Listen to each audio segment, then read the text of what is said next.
नमस्कार दोस्तों आज हम बात करेंगे अक्षरा सिंह के बारे में। दोस्तों अक्षरा सिंह का कुछ दिन पहले प्राइवेट वीडियो, जिनको हम लोग एमएमएस वीडियो के नाम से जानते हैं, जो कि वायरल हो गया था। लेकिन दोस्तों आपने इसके बारे में छानबीन किया था कि क्या वह सच है, क्या वह झूठ है?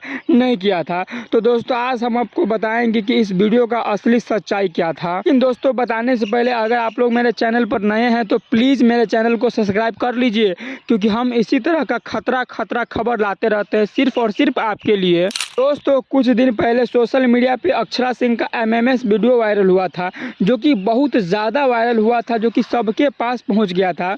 तो दोस्तों उसके बारे में बहुत लोगों ने बहुत कुछ बोला, कुछ कम बोला, कुछ ज़्यादा बोला, लेकिन दोस्तों बोला सब है। लेकिन दोस्तों अगर मैं आपको बोलूँ कि यह वीडियो फेक है तो आपका रिएक्शन कैसा रहेगा? आप वही ना बोलिएगा कि नहीं ऐसा हो ही नहीं सकता।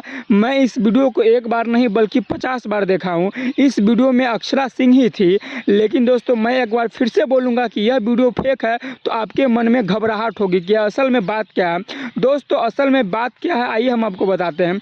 दोस्तों जो इस वीडियो में लड़की थी, जो कि लड़की कोई और थी, लेकिन दोस्तों एआई के मदद से अक्षरा सिंह का चेहरा उस लड़की के चेहरा पर लगा दिया गया था। इससे दोस्तों अक्षरा सिंह का चेहरा उस लड़की के चेहरा से मैच हो गया, और जैसे ही यह वीडियो को सोशल मीडिया पर डाला गया तो अक्षरा सिंह के नाम पर यह वीडियो खूब वायरल हुआ और लोगों ने उस पर काफ़ी ज़्यादा मजाक उड़ाया, काफ़ी ज़्यादा अक्षरा सिंह को ट्रोल किया, काफ़ी ज़्यादा गंदा उल्टा सीधा बात बोला। लेकिन दोस्तों सच्चाई वही है कि यह अक्षरा सिंह का एमएमएस नहीं था, बल्कि एमएमएस था किसी और का, बस उसमें अक्षरा सिंह का चेहरा को लगा दिया गया था। लेकिन दोस्तों आप अगर जानना चाहते हैं कि चेहरा कौन लगाया था तो वीडियो में पूरा बने रहिएगा।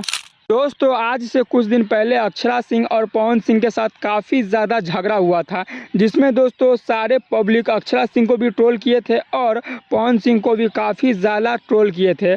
लेकिन दोस्तों क्या आपको पता है अक्षरा सिंह का फेक एमएमएस वीडियो वायरल करने में किसका हाथ है? दोस्तों अगर आप सब थोड़ा भी दिमाग लगाइएगा तो आप लोग समझ जाइएगा कि मैं किसके बारे में बात कर रहा हूं। दोस्तों अगर मैं खुल के बोलूं तो पवन सिंह का फैंस थोड़ा पागल होता है, क्योंकि दोस्तों आपको पता है कि पवन सिंह खुद पागल है, और जो खुद पागल रहेगा उसका फैंस क्यों ना पागल रहेगा। दोस्तों अगर मैं कुछ बोलूँगा तो ज़्यादा विवाद हो जाएगा, इसीलिए दोस्तों मैं आगे कुछ नहीं बोलूँगा। लेकिन दोस्तों आप समझदार हैं, मुझे उम्मीद है। तो दोस्तों आप समझ जाइए कि अक्षरा सिंह का फेक एमएमएस वायरल करने में किसका हाथ था।